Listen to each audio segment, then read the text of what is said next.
Hi, my name is David Medina from Hidden Key Studio, San Juan, Puerto Rico, and I wanted to create or do this short tutorial to show you how to properly configure or set up AlbumStomp to design Graphistudio albums. It's actually rather easy, but it's a very important step in order to make sure that when you design your albums using AlbumStomp, you won't have any problems when you submit the album to Graphistudio. Problems that can actually cost you money because they have to be fixed. And it's going to be your fault because it's your responsibility to make sure that the album meets the specification of whichever album company you use. In our studio, we use exclusively Graphistudio, and we use several software from time to time to design, just so we can learn them all and we can teach them all, because they're all very good options to design Graphistudio albums. But the first thing you need to do is, this is critical, this is essential. Go to your trade area, to the Graphistudio trade area. You must be a Graphistudio customer to be able to access that area. And you're going to see a document called Print and Bind. Download that document. That document is essential to be able to design Graphistudio album, because it will have the specs for all album sizes, landscape, vertical, or square. Plus also we have the specs for the covers, to design the covers properly. It also has the settings for InDesign in case you use InDesign. So this document is very important, something that you have to have. We have it here in our studio. We have it next to our computers, so we can reference this anytime that we need to. AlbumStomp is a very good software. It's a sister app of BlogStomp. Many of you know I use BlogStomp to do your collages for Facebooks and your blog.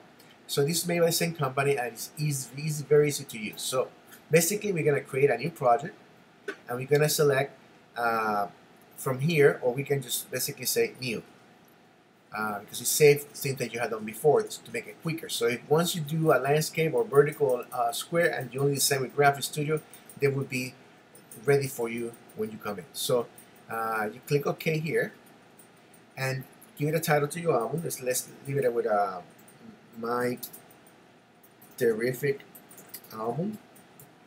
And the next thing you're going to do is select the company. As you see, it has many companies. We're going to select Graphistudio, and we're going to select the landscape 12:8.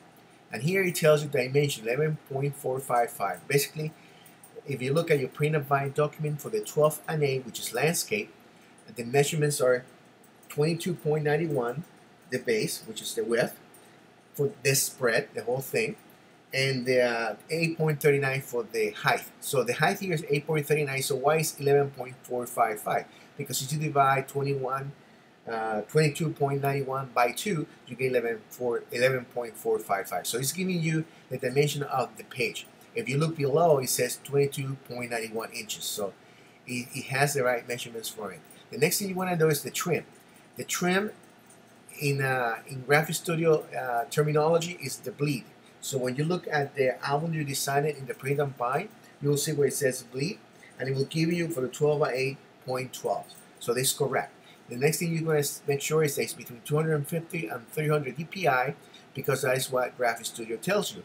And then you decide how many spreads. And one spread is 2 pages. This left page, right page, the entire thing is one spread. That's one of the most common questions people are asking. What is a page? What is a spread? So a page is a single side. This is a page, this is a page, and they both together is a spread. So we're gonna do 15 spread, which is equal to 30 pages, because 2 pages per spread. So the next thing is sugar, it's album time, so just hit OK, and he already created the 30 spreads for you, 15 spread, 30 pages for you.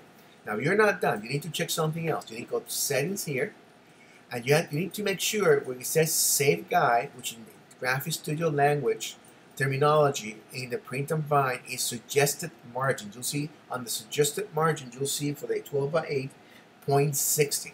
Here is 0.60 because I already entered it. So it will keep it, it will remember it. So if the album you design is always a 12:8, so you don't have to go back and change it or check it.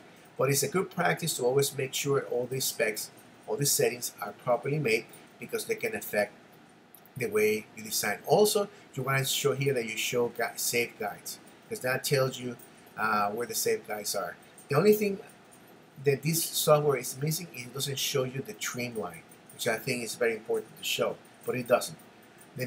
As long as you stay within the safety margin, you should be okay, especially text should be inside this area. Anything over this area is getting close to the trim line, which is the area that's going to be cut off, and now you can lose data there. So if you're doing a full spread and the image is going to cover everything, you need to make sure it goes all the way to the edge. So basically, that's the only thing you need to worry about when you setting up AlbumStomp. As long as you do that, I think you're going to be okay.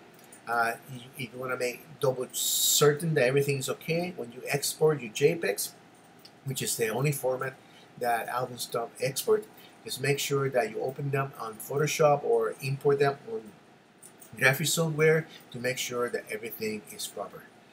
So hopefully this short tutorial will help you to set up AlbumStomp properly to design Graphistudio albums. Have a good day.